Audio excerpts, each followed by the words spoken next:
বীরভূম জেলার অন্যতম ঐতিহাসিক একটি মেলা, ঐতিহাসিক স্থান রাজনগরের মহরম মিলন মেলা। 6 জুলাই এই মেলা আয়োজিত হয় রাজনগরের ঐতিহাসিক রাজবাড়ি ইমামবাড়া ও গোহাট প্রাঙ্গণে।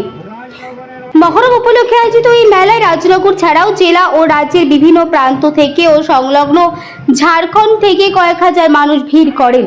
জাতি, ধর্ম, বর্ণ নির্বিশেষে সর্বস্তরের মানুষের উপস্থিতি এখানে মেলাটির সম্প্রীতির মিলন মেলা রূপ নেয়।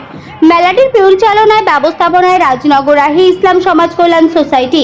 মঞ্চে আমন্ত্রিত বিশিষ্টদের মধ্যে উপস্থিত ছিলেন বিধায়ক বিকাশ রায় চৌধুরী, ডিএসপি হেডকোয়ার্টার তৌহিদ আনোয়ার, রাজনগরের বিডিও সুভাষিস চক্রবর্তী, পঞ্চায়েত সমিতির সভাপতি পরিমল সাহা, পূর্ত কর্মাধ্যক্ষ সুকুমার সাধু, রাহে ইসলাম সভাপতি নজমুল আলম আমান, সম্পাদক আবুল ফজল খান, হিরজ, ওসি তপাই বিশ্বাস, শান্তি কমিটির ভারপ্রাপ্ত সম্পাদক প্রদীপ দে সহ প্রমুখরা। বীরভূমের রাজনগর থেকে মোহাম্মদ শফিউল আলমের report, smile India news Bangla.